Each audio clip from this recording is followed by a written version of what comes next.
Can you imagine a society in which every function is outsourced to a private contractor?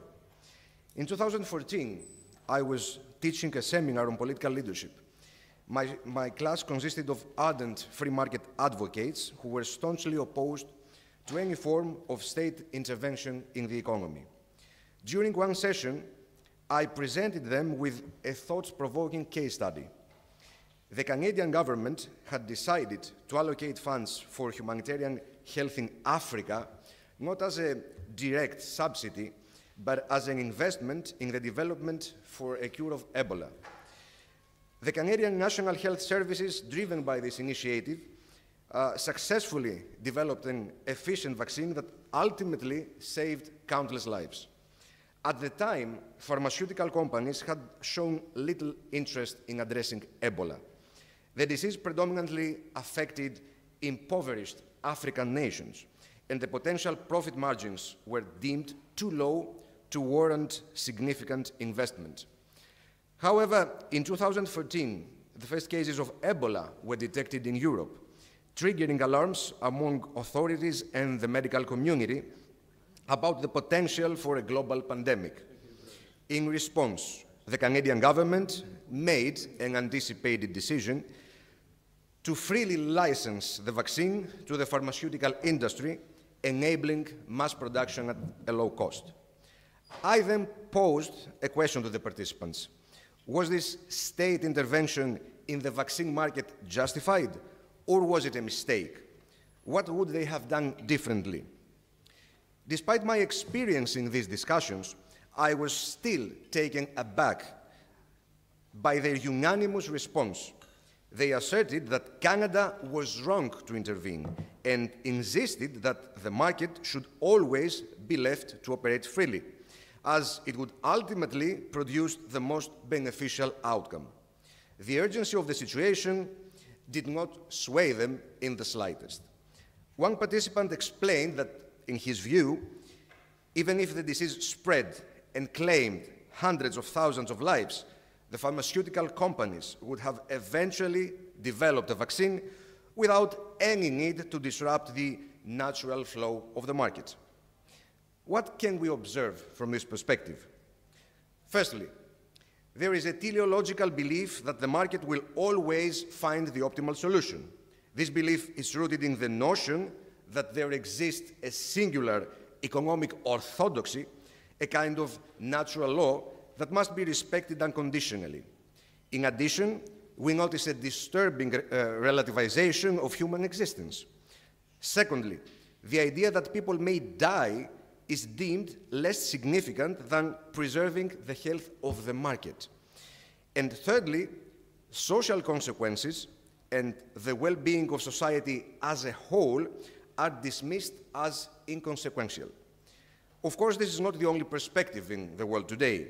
However, as we notice, neoliberal economics are increasingly gaining traction, particularly in contexts where any welfare policy is stigmatized as socialist. For this reason, we will now contrast this example with the principles of Sparta. To begin, it's important to place Sparta within its broader historical context. While Sparta was indeed unique, as Professor Kotios explained yesterday, it shared many common practices with other Greek city-states of the same period. Simplicity, for instance, was a value not exclusive to Sparta, though the Spartans took it to an unprecedented level, of course. It's worth noting that ancient Greece, particularly the mainland, was never known for its wealth or luxury. The most magnificent structures, such as the Acropolis of Athens, were public and did not serve as private displays of wealth. Furthermore, we must recognize that Sparta existed in a world and a civilization vastly different from our own. Therefore, we should avoid making direct comparisons or assuming that the lessons of Sparta could be directly applied to modern societies. They simply cannot. Our goal instead is to study the ideas and principles that guided the Spartans in organizing their economy, assess their effectiveness, and finally, draw conclusions that may illuminate some of the pressing challenges facing by contemporary societies. Sparta's rigid social hierarchy, communal living, and economic arrangements, including the distribution of land and the use of helots for agricultural labor, were all carefully designed to create a stable, disciplined society capable of sustaining a powerful military. This was essential for such a small population that needed to defend itself against both internal revolts, such as those of the helots, and external threats. By minimizing wealth disparities among the equals, homoioi, the system reduced internal strife and distractions that could possibly undermine social cohesion. By focusing on a collective way of life and enforcing economic equality, Sparta was able to channel all its resources and energy into maintaining a disciplined and united society, which in turn supported its military or security, you name it, endeavors. The economy served the needs of the state, while the state maintained the structures that supported the economy. From an international relations perspective, which is my field, one could argue that Sparta applied a mercantilistic logic with strong intervention in the economy to achieve national wealth and power. The system emphasized collection decision-making within a select group of citizens and was controlled by powerful institutions such as the Ephors and the Elders' Council, Gerousia, both of which were elected bodies. This created a political structure that was less participatory, at least compared to that of Athens. The Spartan lawmakers' vision was to create an egalitarian society that balanced the interests of the polis and those of the citizen, harmonizing the collective and the individual. Theoretically, Spartan citizens were equal in terms of political rights and social status. While much about Sparta remains shrouded in mystery, it is reasonable to assume that there were no distinct socioeconomic classes, at least without big distinctions. Although there is no definitive evidence that gold or silver possession was outright banned for the individuals, flaunting wealth was certainly not morally acceptable. Economic disparities were downplayed through a uniform lifestyle and communal sharing of resources. Spartans dressed as simple as possible, reflecting this commitment to equality. And this emphasis on equality and austerity was foundational, reinforcing a sense of collective identity and shared duty. It was an ethos born out of necessity, given the many enemies around Sparta, representing a conscious collective effort to create a stable and secure society through strict discipline, economic equality, and focus on military excellence. Now, let's see the strengths of this model and the weaknesses. Sparta was fundamentally an agrarian society, deliberately designed to remain so, which rendered it fairly static. The homoioi were prohibited from engaging in craftsmanship or commerce, allowing them to focus exclusively on their military duties. These economic activities were left to the perioiki. Citizenship now came with strict conditions.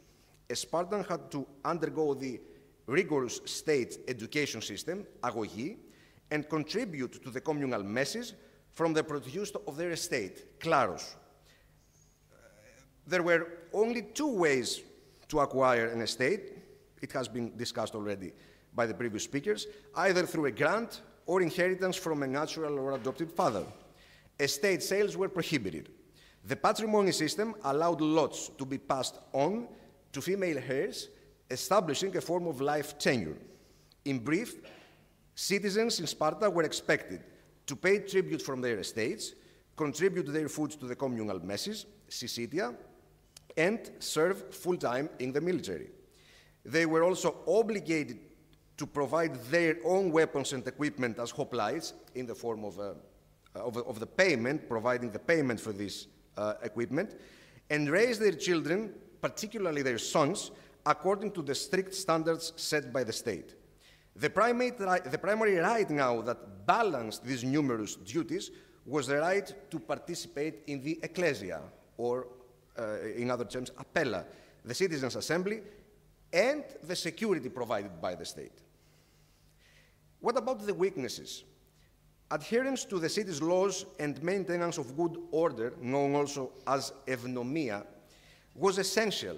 Evnomia asserted that true freedom could only be preserved under the rule of law, as opposed to the chaos of tyranny or anarchy.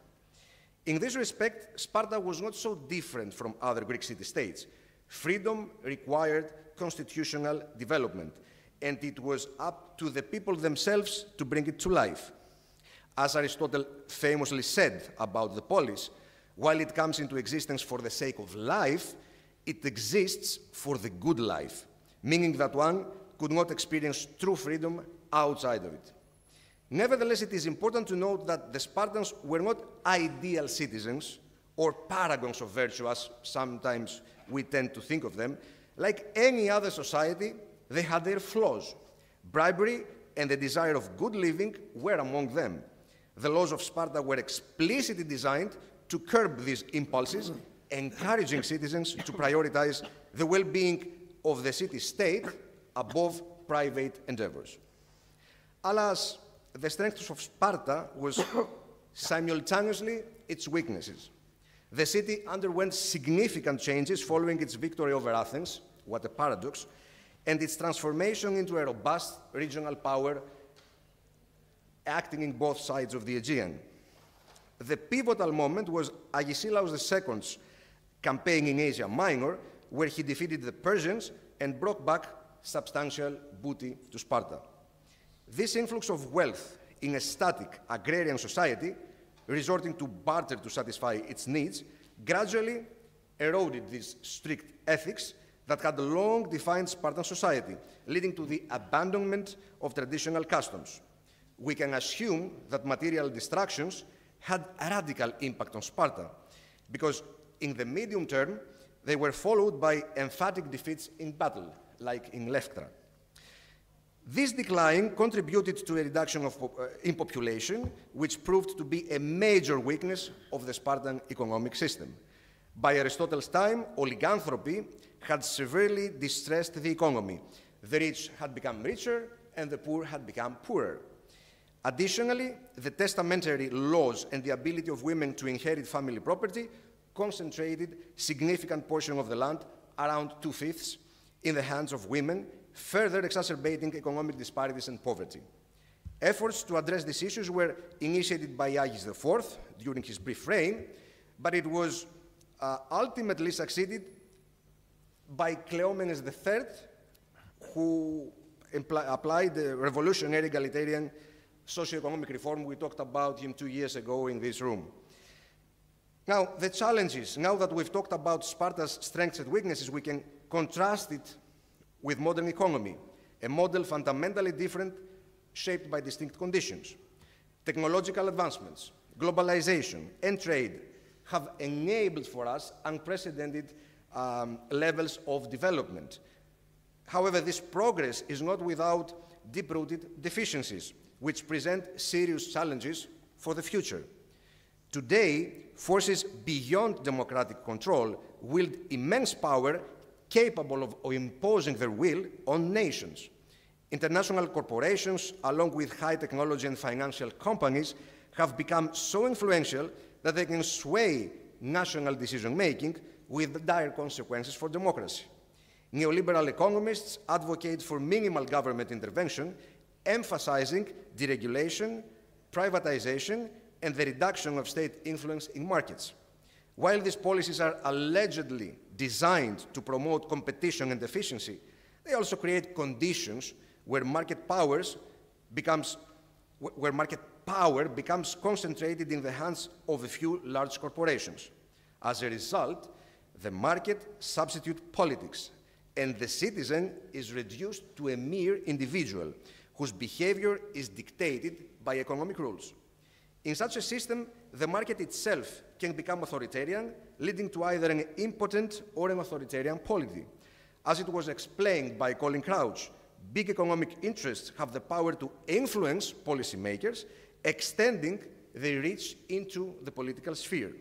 And while liberal theorists believe that as nations become more economically interdependent through trade, the likelihood of conflict decreases, history has shown that hard power dictates both the terms of peace and the price the weak has to pay for any arrangement. Thinkers such as Jason Brennan go one step further, rejecting even democracy. He argues that most people are uninformed and irrational about politics, like you and me, leading to poor decision-making. Brennan's critique suggests that the uninformed masses may support policies that are economically harmful or that infringe on individual rights. Similarly, someone from the past, Friedrich Hayek, had criticized majoritarian democracy, arguing that it can lead to the tyranny of the majority, where the interests of the many override the rights and freedoms of individuals. In the balance between the individual and the collective, neoliberals champion individualism. The notion of the citizen, politis, is diminished in favor of the individual as a consumer. It is what Sandel describes as the transfer from a market economy to a market society. In a minimalist state, politics exerts minimal influence over social affairs, which are instead governed by market laws. Today, our societies face a crisis of citizenship and cohesion. While democracy interlinks rights with responsibilities, neoliberal thought disconnects rights from society in the name of self-determination, where anything can be claimed as a right without an equivalent responsibility in return. In practice, what this theory suggests is to strip the citizen of political substance, leaving them defenseless against the power of market conglomerates. The consequences for the state strategy are apparent. Societies cannot prosper when they are fragmented. People need something to believe in, a common narrative, a genuine goal. Take national defense. What many states do is outsourcing their defense to professional bidders, detaching military service from civic responsibility. Once people fought for hearth and home, today strong minorities challenge even the value to resist to the aggressor. How would have Spartan survived had it applied neoliberal ideas? Let me now come to the final question. Can a society prosper in a neoliberal world? The Greek polis opened a new chapter in human history, not only because it was governed collectively, but also because of its autonomous inception. Castoriadis defines autonomy as the self-institution of society. It is where a community actively creates and governs its laws, values, and institutions through collective self-reflection and decision-making. In an autonomous society, citizens recognize themselves as the source of the law and actively participate in its creation and reform. Sparta can be seen as embracing this model of autonomy to a significant extent.